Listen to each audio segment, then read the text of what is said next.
Votre attention s'il vous plaît. Cet élément est en français. Contactez-nous pour savoir s'il est aussi disponible en la langue de votre préférence. Veuillez aussi noter qu'il est en audio uniquement, dépourvu de ce fait d'image originaire. À présent, nous vous convions à suivre, depuis christequality.com et évangile-éternel.com, la rubrique Académie biblique de l'évangile-éternel.com. Elle est présentée aujourd'hui par le prophète Jean Bosco Mbombi, ministre de l'Évangile éternel. Recherchez-vous les enseignements du prophète Jean Bosco Mbombi, allez sur christequality.com ou sur évangile-éternel.com/jbmbombi.html. Les enseignements sont disponibles en texte, audio et vidéo. Surtout, ne partez point sans souscrire à l'une de nos chaînes YouTube qui correspond à votre version linguistique. Souscrivez s'il vous plaît.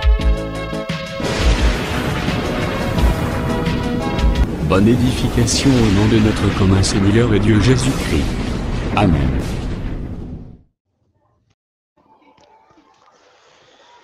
Shalom, shalom mes bien-aimés dans le Seigneur. Encore une fois, bonjour ou bonsoir selon l'heure à laquelle vous allez suivre cet audio. Nous sommes là dans l'Académie de l'Évangile éternel, votre école qui vous permet d'avoir des connaissances multipliées comme les sables de la mer. Nous revenons ici pour toucher le 6e point du fondement qui est intitulé « Le jugement éternel ». Le jugement éternel. Quand il faut considérer les concepts, nous voyons il y a le mot jugement et il y a aussi éternel. Donc si on peut définir, toucher premièrement les définitions, dans le point 1, je vais toucher les définitions. Les deux concepts jugement et éternel. Les définitions, nous avons jugement et éternel.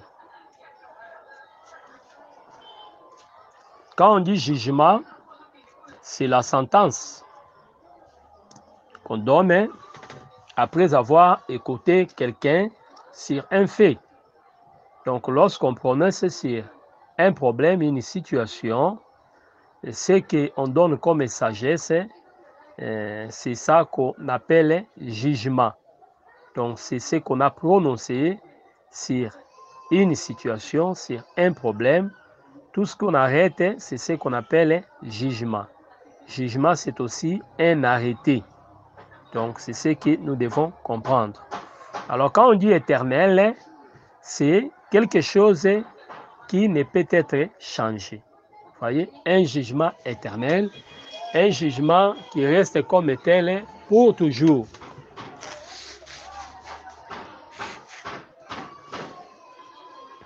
Un jugement qui reste pour de bon. C'est ça la pensée du jugement éternel. C'est-à-dire c'est un jugement qui n'a plus de recours. C'est un jugement qui ne peut être modifié ni changé. Un jugement qui demeure comme tel pour toujours. C'est ça qu'on appelle jugement éternel. Alors ça vaut la peine de prêcher ces choses. C'est comme lorsqu'on parlait sur la résurrection des morts. Ce sont des fondements, des éléments du fondement. C'est ça qui fonde notre foi. Et tout croyant doit comprendre c'est là qu'il y aura la résurrection. Et la résurrection, c'est l'espérance du croyant. Nous devons insister sur ça. Beaucoup de prédicateurs extrapolent dans les matériels, dans les voyages, dans les choses de la terre. Mais nous devons aussi amener les peuples à fixer les regards vers le ciel pour pouvoir voir les choses à venir. Vous voyez, si Abraham avait quitté la terre d'Our, si Abraham avait quitté Chaldée, c'est puisqu'il avait les regards fixés sur la rémunération. C'est-à-dire celui qui se limite dans les temps pour ne voir que les biens présents, c'est un danger. Mais un enfant de Dieu doit avoir les regards fixés sur la récompense.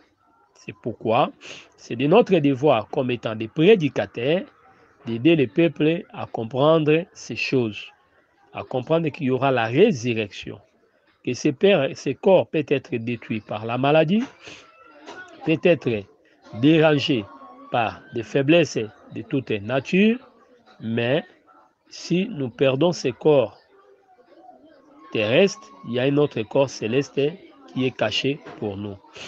Et au jour J, au son de la trompette, nous allons nous revêtir de notre domicile céleste, c'est-à-dire un corps de gloire. Et même il faut aussi stimuler les gens à comprendre ce que nous appelons le jugement éternel, pour comprendre que quand Dieu vous condamne, ce jugement ne sera plus être modifié. Voyez, donc ce ne serait plus possible. C'est comme l'homme riche, selon Luc 16, qui voulait de la pluie, les gouttes d'eau, la pluie. Voyez, il était dans des lieux arides, dans les séjours des malheurs, séjours des morts. Il cherchait maintenant la vie, mais ce n'était plus possible, puisque quand le Seigneur appelait les gens de venir boire, lui n'était pas allé, il avait négligé, il avait méprisé le Seigneur. C'est ça la condition d'Israël. Mais lui, lorsqu'il est dans la souffrance, il aura maintenant besoin de l'eau. Voyez, donc c'est trop tard. C'est dans ces moments pour nous autres que le Seigneur nous donne de la pluie. Voyez, donc c'est très très important. Donc comprenez cela et vous serez errés. Alors, le jugement éternel, c'est quelque chose qui interviendra à la fin des temps. À la fin du monde, lorsque Dieu détruira le ciel et la terre, là, les hommes ne seront plus dans un corps, mais toutes les âmes seront devant le trône pour être jugées. Ici, je vois plus les méchants, les gens qui n'ont pas fait l'expérience avec l'évangile. Donc, c'est très, très important, ce que nous devons retenir. Alors, ceux qui ressuscitent à la première résurrection, on dit errez ceux qui prennent. Voyez, pourquoi ils sont errés? Puisqu'ils ne seront plus jugés. Voyez, ils régneront. J'ai lu l'écriture, Apocalypse 20 plutôt, verset 6. Errez et saints ceux qui ont part à la première résurrection. La seconde mort n'a point de pouvoir sur eux. Voyez, mais ils seront sacrificateurs de Dieu et de Christ. Ils régneront avec lui pendant 1000 ans. Vous voyez l'importance de cette première résurrection. La mort, la seconde mort, qui est le point terminal, n'auront pas de pouvoir sur vous. Ça, c'est le premier avantage. Et autre chose, on dit, ils seront sacrificateurs. Vous voyez, à côté de Dieu, et ils régneront avec lui pendant 1000 ans. Vous comprenez? Donc, tout ça, c'est puisque nous avons pris part à la première résurrection. Écoutez la pensée du livre des Jean. Nous sommes dans le livre des Jean, chapitre 5. Je prends les versets. Commence par le verset 24. En vérité, je vous l'ai dit, celui qui écoute ma parole et qui croit en celui qui m'a envoyé a la vie éternelle et ne vient point en jugement. Vous voyez? Donc le jugement éternel, là, ça ne nous concerne pas. Le jugement dit grand trône blanc. Vous voyez? Mais il est passé de la mort à la vie. Vous voyez? Donc, au fait, le jugement éternel tel qu'il est présenté ne nous concerne pas, mais concerne les gens qui auront part à la seconde ou dernière résurrection. Mais nous, les partisans de la première résurrection, nous sommes sauvés. Nous quittons la mort pour la vie. La vie éternelle est notre partage et on ne vient pas en jugement. Voilà ce que nous devons comprendre. Deuxième point, j'ai parlé sur les définitions. D, c'est le jugement temporaire. Malgré qu'on parle du jugement éternel, retenez qu'il y a aussi les jugements temporaires, c'est-à-dire les jugements liés au temps. Les jugements temporaires. Si nous attendons les jugements, il y aura les jugements éternels, mais nous devons aussi enseigner aux bien-aimés qu'à l'ère actuelle, nous vivons aussi les jugements. Vous voyez? Donc, Dieu nous jugera à la fin pour la destinée de nos âmes. Très, très important. À la fin, le jugement est plus lié à la destination de l'âme de tout un chacun. Mais le jugement temporaire, c'est par rapport aussi à la chair. Vous voyez, Dieu ne juge pas l'âme, mais juge aussi la chair par rapport à ces jugements. Et c'est là aussi par rapport aux œuvres que nous sommes en train de faire en ce moment ici. Ce que l'homme aura sémé, c'est le principe de Galates 6 à 8. C'est ce qu'il moissonnera. Donc quand vous sémez pour la vie, vous allez recevoir la vie. Quand vous donnez de l'argent à quelqu'un, on vous juge digne, c'est un jugement. Ce que vous allez recevoir là, c'est le fruit d'un jugement. Dieu vous juge digne, voilà pourquoi quelqu'un vous donne encore de l'argent. Peut-être que vous moissonnez plus que ça. Donc c'est le jugement qui vous a récompensé. Mais quand quelqu'un fait du mal et que Dieu le livre dans la souffrance, c'est sur cette souffrance-là, c'est aussi un jugement.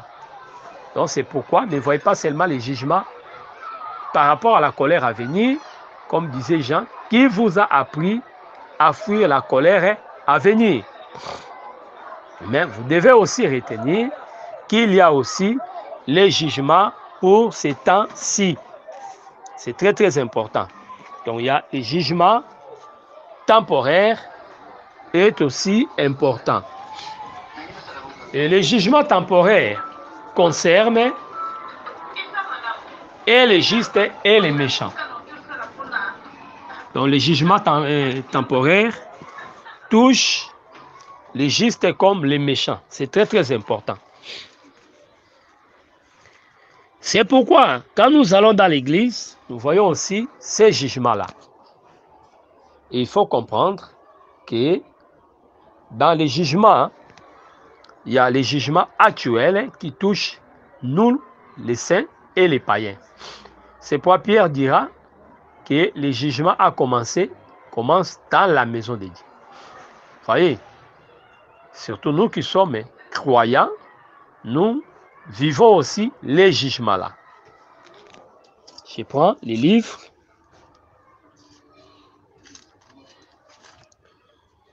Les livres de Pierre.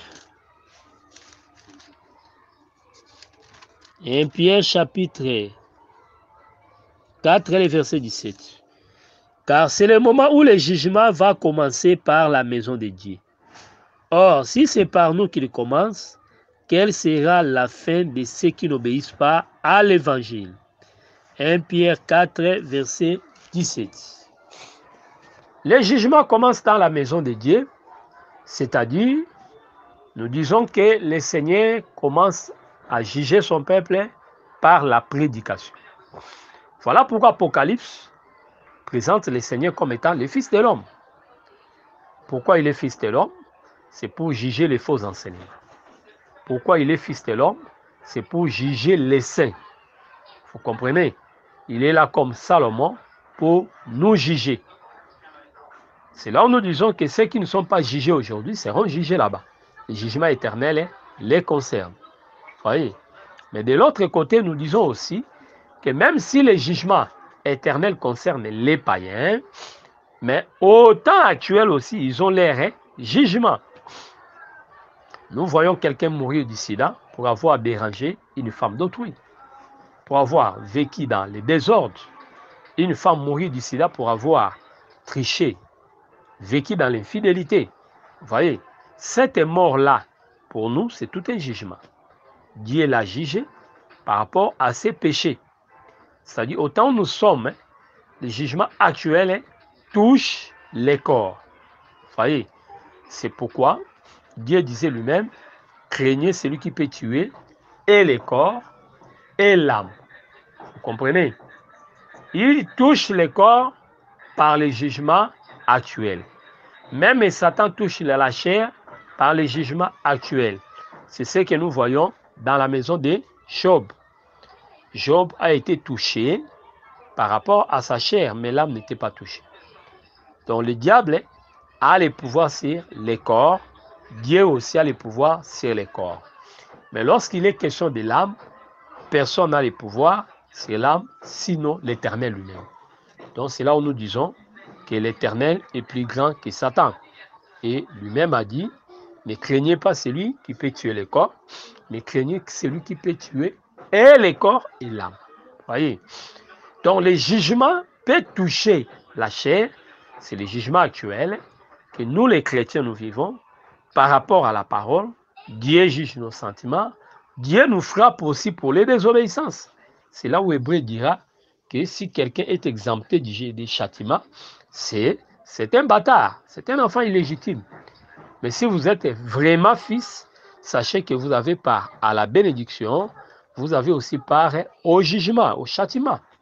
Donc voilà pourquoi certains péchés nous créent des problèmes. Nous avons des problèmes dans la chair, des maladies, des situations difficiles, des blocages à cause du péché. Ces choses-là restent aussi en quelque sorte un langage de Dieu, que Dieu est en train de nous frapper pour les péchés, et cela constitue un jugement pour les temps actuels. Mais par contre, les païens aussi sont jugés. Nous voyons comment les dictateurs abandonnent le pouvoir après avoir fait du mal, après avoir fait souffrir ses propres frères, mais à la fin, vous allez voir, ils quittent le pouvoir par la petite porte. Et cela ne vient pas toujours des hommes. Vous allez voir, malgré tout ce que l'homme avait mis comme garde-fou, il finit par faillir. Et parfois, c'est Dieu qui les livre. Et pour nous, nous regardons cela comme un jugement. C'est ce que nous devons comprendre. Alors, donc, on retient par là qu'il y a les jugements éternels, mais avant ces jugements, dans les temps dans lesquels nous sommes en train de vivre ou de traverser, dans ces temps aussi, dans les temps présents, il y a aussi ce qu'on appelle les jugements temporaires. Donc là, ça reste en rapport avec notre corps. Que le Seigneur vous bénisse. Alors, quand on parle par rapport au jugement temporaire, associez aussi les fléaux de l'Apocalypse. Quand vous lisez les 7 trompettes, les 7 fléaux, les 7 coupes-là, vous allez voir que les trompettes et les coupes telles que présentées dans les livres d'Apocalypse, ce sont des jugements qui frapperont les hommes pour les anéantir, les détruire. Et là, nous disons que les jugements apocalyptiques contenus dans les 7 trompettes, contenus dans les 7 coupes, ce sont des jugements qui concernent seulement la chair. Voyez, nous prenons part au jugement lorsque nous écoutons la parole de Dieu, et Dieu nous châtie comme un père. Ça, c'est un. Secondo, les méchants aussi prennent part au jugement temporaire lorsque Dieu les juge par rapport à leurs mauvaises actions, et ils vont vivre aussi ces jugements-là temporaires par rapport au fléau apocalyptique. Donc, c'est toujours le jugement temporaire. Voyez, ce sont des jugements que Dieu a donnés dans les temps, avant l'éternité, avant les trônes blancs. Puisque quand le peuple est devant les trônes blancs, nous ne sommes plus sur la terre, mais nous sommes au ciel. C'est ce qu'il faut retenir. Mais lorsqu'il est question du jugement éternel, que j'ai considéré comme le 3e point, c'est-à-dire dans mon exposé, j'ai dit le premier point, ce sont les définitions. Nous avons défini les jugements et pourquoi c'est éternel. Et deuxièmement, j'ai expliqué ce qu'on appelle les jugements temporaires. Et pour terminer, je rentre dans la pensée pour exprimer, parler sur les jugements éternels. Que le Seigneur Jésus-Christ vous bénisse. Alors, les jugements éternels, C'est un jugement que Dieu a déjà décidé. C'est un jugement que Dieu a déjà décidé depuis l'éternité. Là, j'aimerais dire qu'il faut concevoir, il faut voir les choses de deux manières. Ce que Dieu dira à la fin, comme un prophète, il avait arrêté ça. Mais si Dieu s'est dévoilé pour dire que tel ira en enfer, toi, tu n'iras pas au ciel, il serait un Dieu injuste. Vous comprenez? D'où le Seigneur, après savoir exprimer la pensée de l'existence de l'un comme de l'autre, il nous a donné la chance de survivre sur la terre. Et maintenant, la marche de tout un chacun, la marche de chaque sémence, la manifestation de chaque sémence va déterminer ce que nous sommes. Et à la fin maintenant, il pourra faire la conclusion par rapport à la marche de chacun. Ce que j'ai dit peut poser problème dans la compréhension. J'aimerais aussi expliciter, simplifier mon langage pour que vous me compreniez. C'est-à-dire, Dieu connaît que A est juste, B est injuste. Mais s'il déclare directement que A est juste, B ne sera pas content. Mais pour exprimer cela, il leur donne l'accès dans le monde, que chacun prouve ce qu'il est, que chacun manifeste sa nature. Et dans le monde, nous voyons A rester dans la fidélité, dans la discipline, dans l'obéissance, dans la crainte, mais nous voyons B dans le débordement. Vous voyez, à la fin, le Seigneur va choisir A, il rejette B. Et là, il a raison pourquoi il se justifie par rapport aux œuvres de B qui étaient mauvaises. Vous comprenez? Donc, dans la pensée de la prédestination, Dieu nous a déjà sauvés. C'est ce que nous devons retenir. Il connaît qui sera sauvé et qui ne le sera pas.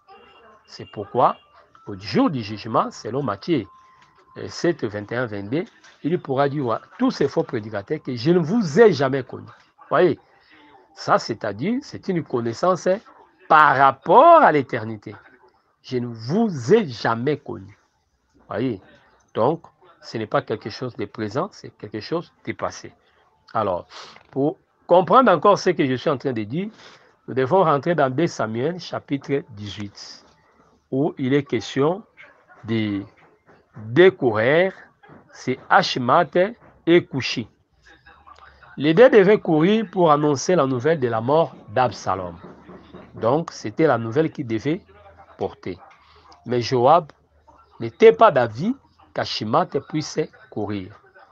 Il avait confiance à Coushi. Mais vous allez voir que Achimat l'avait supplié pour agir. Et à la fin, qu'est-ce qui s'était arrivé? Achimat n'avait pas un message à donner, mais c'est Coushi qui avait un message à donner. À la fin là, s'il faut que Joab juge, Joab serait juste. Pourquoi? Il devait montrer clairement que voilà l'homme digne, c'est Coushi. Voilà Achimat incapable de dire quelque chose. Il a raison. Mais au départ, là, si c'est décidé, ça n'aurait pas de sens. Il serait traité des partis pris, il serait traité de tout. Vous voyez. Mais à la fin, la marche ou la course de tout un chacun a défini son identité. C'est pareil. Dieu nous a connus depuis l'éternité, mais s'il prenait seulement les uns et rejetait les autres, ce serait là encore un problème. Mais dans son amour, qu'est-ce qu'il a fait? Il va maintenant laisser que nous venons dans le monde. Mais après la course, de même que Joab l'avait fait avec Achimat et Coushi, à la fin, les véritables coureurs étaient manifestés. Et Joab avait raison. De même aussi, Dieu aura raison devant les trônes blancs pour que les gens soient condamnés non pas par Dieu, par leur conscience. En ce moment-là, personne ne parlera des partis pris, puisque chacun sera jugé par rapport à ses œuvres.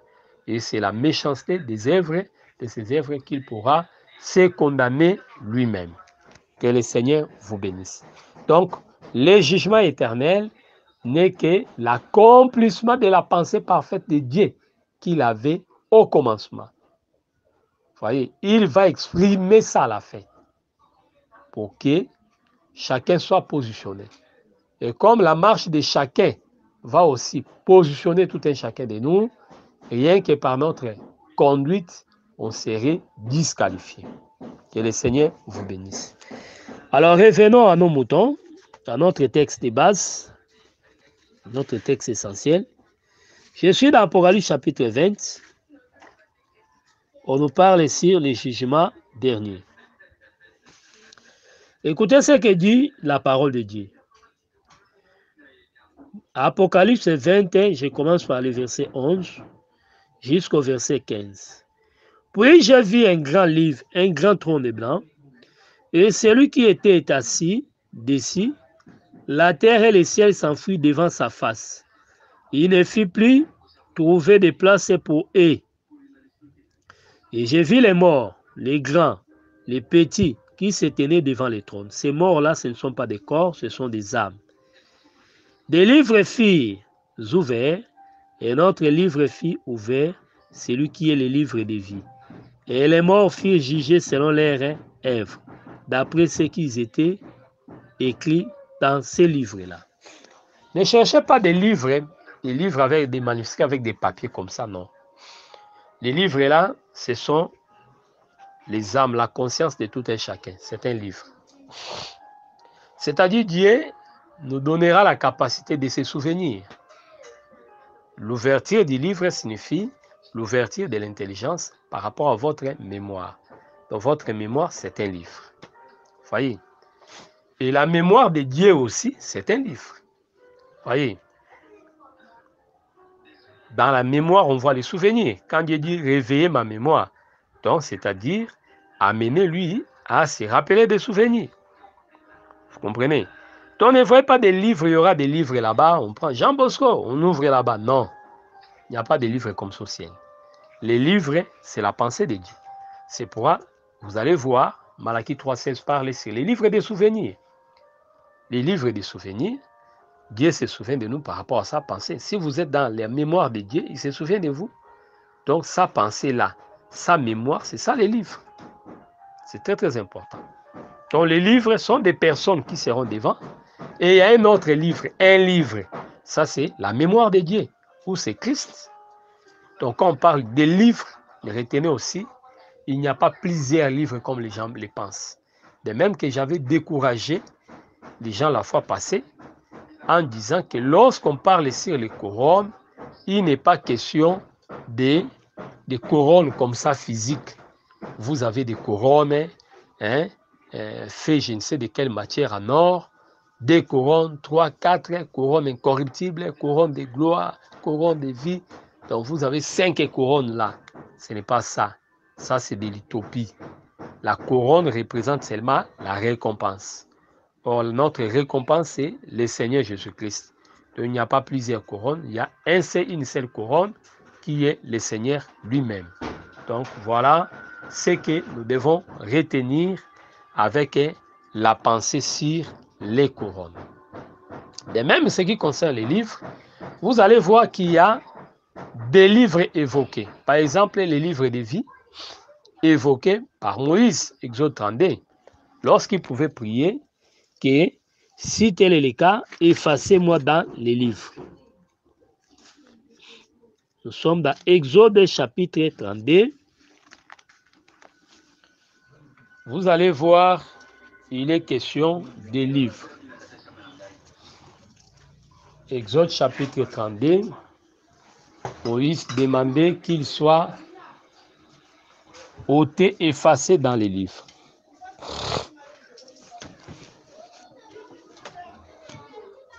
Exode 32.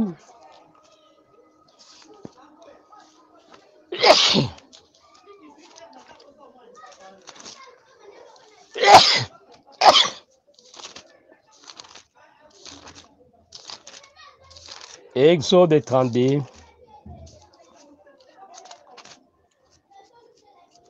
Nous allons lire cette portion-là. C'est que même Moïse avait la notion sur les livres. Je prends les versets 31. Moïse retourna vers l'Éternel et dit: ah, ces peuples ont commis un grand péché. Ils se sont fait un veau d'or. un Dieu d'or. Pardonne maintenant leurs péchés, sinon, efface-moi dans ton livre que tu as écrit. Voilà. Exode 32, verset 32. Les prophètes évoquent la notion du livre. Vous voyez dans le verset 32. Donc, les livres, c'est quel livre? C'est les livres de vie. Nous prenons Malachie.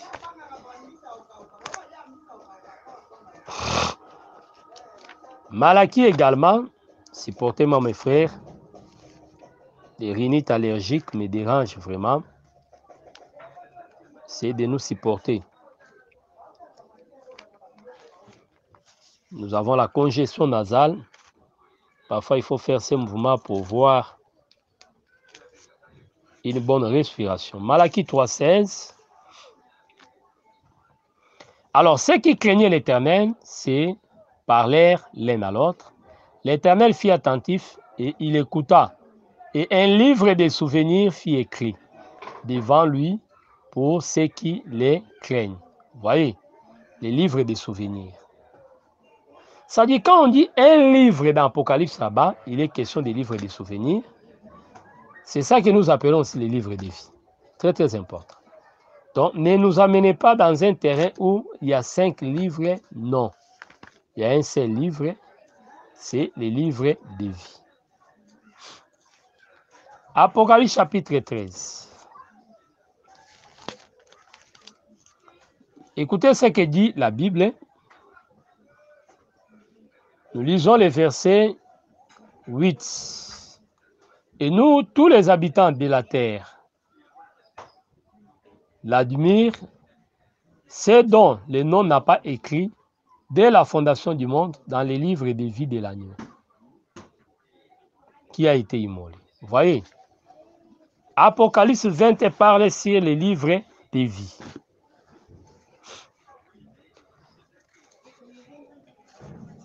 C'est ça la pensée même d'Exode 32. Malachie parle des livres des souvenirs et ici les livres de vie de l'agneau. Voyez, ce n'est pas qu'il y a un livre de l'agneau, il y a un livre des souvenirs, il y a les livres de vie. Non. Comprenez que tous ces livres ne parlent que de la mémoire de Dieu, de la pensée de Dieu, de la personne de Christ. Donc, les livres, c'est un homme. Un homme représente les livres. La mémoire d'un homme représente les livres. Des livres furent ouverts, c'est-à-dire les consciences ont été ouvertes. Dieu a donné l'ouverture de l'intelligence pour chaque conscience pour que les gens se souviennent de leurs œuvres. C'est très, très important. Donc, cette notion-là de plusieurs livres, effacez ça. Jésus-Christ est pour nous le livre de vie, puisque c'est en lui que nous trouvons la vie. Quand on est inscrit en Jésus, nous avons la vie. Voyez, quand Israël entrait dans la terre, il occupait la terre, Cana devenait le livre.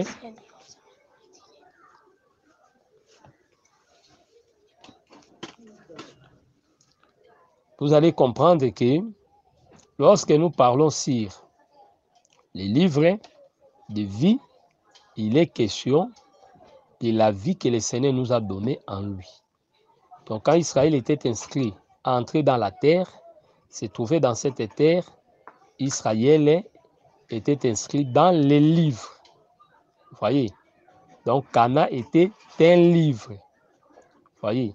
C'est très très important. Quand nous extrapolons, nous dirons même les livres scellés est aussi pour nous les livres de vie. Je sais que ça peut déranger beaucoup de gens, mais vous allez comprendre ça. Puisque pour que nous soyons sauvés, il faut que les livres de vie soient ouverts et qu'on puisse écrire. Pour que Israël entre dans Cana, il faut que Cana soit ouvert et qu'il possède. Vous voyez? Or, Juda commença la bataille pour que Cana soit ouvert. Donc, c'est Juda qui a permis que les autres prennent place à Cana. Prendre place à Cana, c'est ça, prendre place dans les livres de vie. Que le Seigneur vous bénisse. Il est le livre des souvenirs puisque Dieu se souvient de nous en Jésus-Christ. C'est lui qui permet que nous ayons les souvenirs. Très, très important. Alors, de l'autre côté, c'est que nous devons retenir les livres de l'agneau évoqués dans Apocalypse 13:8. Il est question de la rédemption. Les livres de vie de l'agneau. Ce n'est pas différent des livres de vie. Mais ici, il y a les problèmes de l'agneau pour exprimer que le livre de vie est rattaché à la rédemption. Que le Seigneur vous bénisse. Donc, être dans la mémoire de Dieu, c'est ça, être inscrit dans les livres. Voyez? Donc, c'est un peu ça. Il y a plusieurs livres, ce sont les consciences des hommes, ce sont des vies des hommes. Chacun aura sa conscience pour juge. C'est ce que 1 Jean nous dit. Si notre conscience ne nous condamne pas, Dieu non plus ne nous condamne pas. Mais comme ces livres seront ouverts et que les gens se rendront compte de toutes les vaines paroles qu'ils auront proférées, c'est alors qu'ils vont se condamner eux-mêmes. Voyez? Donc, le juge que Dieu a placé, c'est la conscience. Donc, détrompez-vous que Dieu prendra le temps, en commençant par Adam, je ne sais par qui là-bas. Vous écoutez des histoires, on s'étonne, ah, il avait tué Nabuchodonosor. On quitte là-bas, on vient avec Hérode. Non, ça c'est du passe-temps. On fera une éternité encore pour terminer ces jugements-là. Et les gens pourront peut-être dormir, être fatigués en attendant les jugements de David, je ne sais, de Saoul, si de qui. Non, ce n'est pas comme ça. Mais chacun aura pour juge sa conscience. Donc, de même que lorsque Jésus avait dit qui n'a jamais péché, il a baissé la tête, en soulevant la tête, il n'y avait personne. C'est-à-dire, ces gens-là, c'est condamné à tour de rôle. Chacun se voyait dans le mal et il quittait. Ce n'est pas Jésus qui a démontré à chacun les péchés, mais ils avaient pour juge leur propre conscience. Cet exercice-là, ces mouvements-là, ramener ça au jour du trône blanc. Donc Dieu ne va pas ouvrir des livres vérifiés. Et quelqu'un vient là-bas, non Seigneur, regardez un peu bien. Non, ça ne se passera pas comme ça. Devant le Seigneur, comme juge, les gens vont trembler. Vous avez la lumière sur votre conscience et chacun reconnaîtra qu'il est coupable par rapport à ses œuvres. Et c'est comme ça qu'ils seront ôtés. Vous voyez? Donc voilà un peu la pensée du Seigneur. Donc un livre, le livre de vie, ça c'est Christ. Donc si vous êtes inscrit dans les livres, vous êtes sauvé. Donc voilà pourquoi il faut abandonner, la Silamite avait abandonné sa vigne pour devenir gardien de la vigne du bien-aimé. Donc nous devons abandonner nos vies pour que notre vie soit en Christ. Galates 2, 20, si je vis, ce n'est pas moi qui vis, c'est Christ qui vit en moi. C'est en ce moment qu'on aura la conscience tranquille, lavée d'une eau pure, et le ciel nous sera favorable. Donc voilà le jugement éternel. Comment est-ce que ça se passera? Et là, ce sont les âmes qui seront là. Écoutez ce que dit la parole. Et notre livre fut ouvert, c'est lui qui est le livre de vie. On a bien précisé.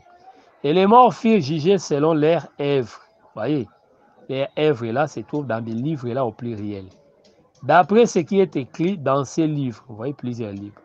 La mère rendit des morts qui étaient en elle, la mort, le séjour des morts, rendu les morts, était en eux, et chacun fit juger selon ses œuvres. Et la mort et le séjour des morts fit jeter dans les temps des faits.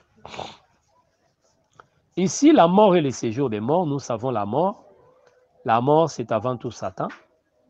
C'est lui qui est monté s'appelait la mort. Apocalypse 6, versets 4 à 6. Même à 9 là-bas. Même à 6.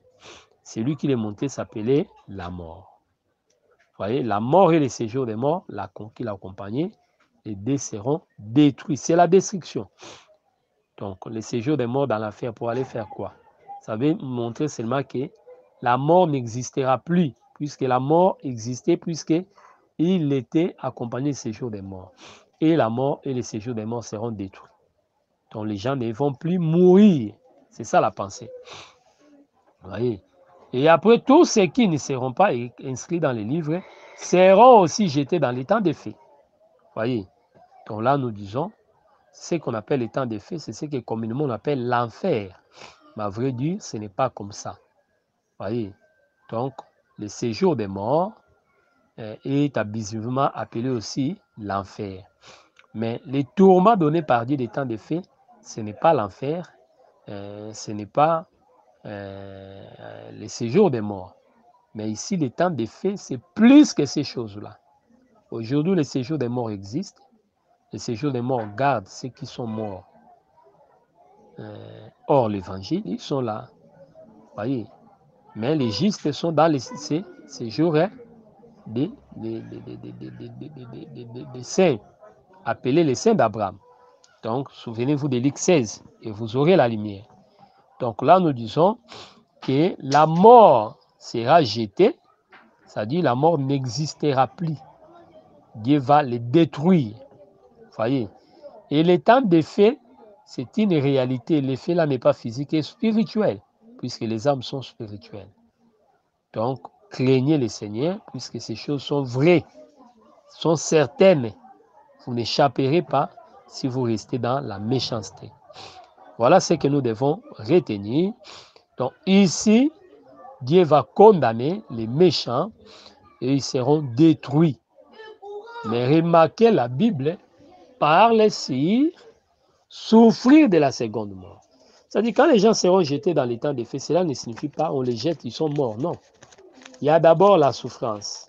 Ici, j'interviens pour dire que nous ne croyons pas à un enfer éternel.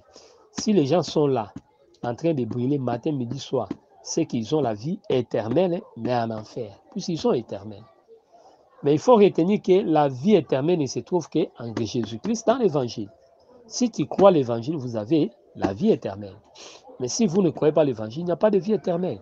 C'est-à-dire les gens seront brûlés pendant un temps et puis ils vont disparaître. Vous comprenez? Donc, de même que la maladie conduit à la mort, mais avant la mort, on souffre d'abord. Donc, c'est ce que nous devons retenir. Les péchés là qu'ils avaient commis, ils vont porter la peine de souffrir pendant un temps. Et après ça, ce serait la destruction. C'est pourquoi le livre de l'Apocalypse 2 sur l'église de Smyrne, on dit que vous n'allez pas souffrir de celui qui vaincra n'aura pas souffert de la seconde mort. Donc, c'est-à-dire, il y a souffrir de la seconde mort. On souffre et puis, à la fin, vous disparaissez. Mais la souffrance est là. Alors, il ne faut jamais dire que non, j'aurai quelques minutes seulement de douleur et puis je vais mourir. Non, ce n'est pas comme ça. Vous allez d'abord souffrir de la mort avant de vivre l'anéantissement. Donc, voilà, chers frères, ce que nous appelons le jugement éternel. Dieu va se prononcer pour des bons. C'est un verdict qui tombera et qui mettra fin à toute contestation. Voyez, donc il n'y aura pas un recours, puis c'est un jugement juste et équitable. Donc voilà, chers amis, ce que nous devons comprendre. Donc, un bon prédicateur, dans ce groupe, il y a beaucoup de prédicateurs. Retenez que le jugement éternel est un message de l'air. Il faut sensibiliser les gens sur le retour du Seigneur Jésus-Christ, sur la résurrection des morts et sur les jugements que Dieu jugera ce monde. Et là, Ézéchiel 18, 1 à 4 s'accomplira que l'âme qui pêche, c'est celle qui mourra.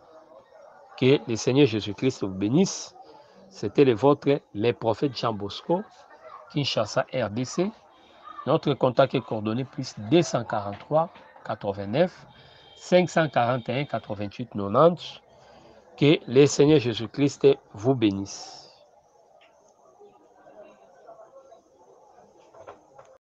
Merci d'avoir suivi ce message et que Jésus-Christ vous bénisse.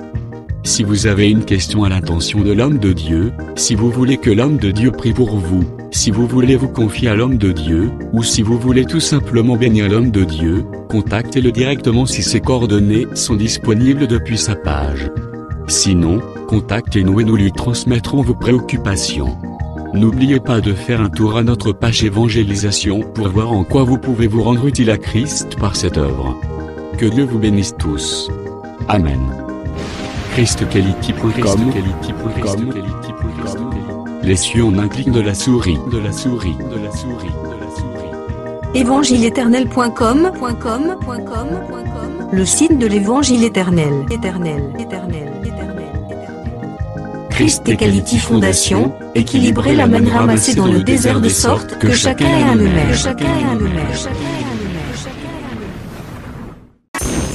Branchez-vous sur christequality.com ou sur évangile-éternel.com et vous attendra au rendez-vous.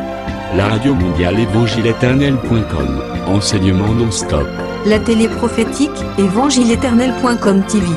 Enseignement quantique et documentaire biblique. L'église virtuelle, assemblée et culte de prière des saints, en ligne et en direct. La rubrique Pasteur et thème. Retrouvez tous les ministres de l'Évangile éternel, en vidéo, audio et texte. La rubrique Bible révélée, explication prophétique de la Bible, mot à mot. La rubrique questions et réponses, expose les réponses des ministres à vos questions difficiles et compliquées. La rubrique prophétie et actualité, décrypte pour vous l'actualité, en rapport avec les prophéties bibliques. La rubrique Aréopage, ouvre à tous, et sans censure, le libre débat et exposition contradictoire. Évangile-éternel.com, démystifié au moyen de l'enseignement, des erreurs, des fausses religions, églises, doctrines et philosophies. Nos enseignements confrontent l'apostasie et les idées préconçues pour vous attacher à la saine doctrine. Vous y trouverez de l'exhortation, du réconfort spirituel et de l'incitation à vous sanctifier. Sur évangile-éternel.com, sollicitez une requête de prière, et les ministres et plusieurs implieront pour vous. Retrouvez des cantiques chantés par des saints et des cantiques instrumentaux. Venez y apprendre d'autres langues à travers la Bible audio multilingue. Les enseignements sont en toutes les langues. évangile-éternel.com, le site de l'Évangile éternel. Motivez-nous en souscrivant à l'une de nos chaînes YouTube, celle de votre préférence linguistique. Et venez évangéliser avec nous en partageant, autant que faire se peut, notre site web, nos YouTube channels ainsi que toutes nos publications. Merci de le faire et que Jésus-Christ notre commun Seigneur et Dieu vous bénisse tous. Amen. christequality.com. Les cieux sont à la portée de votre main, juste par un simple clic de la souris. Christ Equality Fondation, équilibrer la manne ramassée dans le désert de sorte que chacun ait un maire.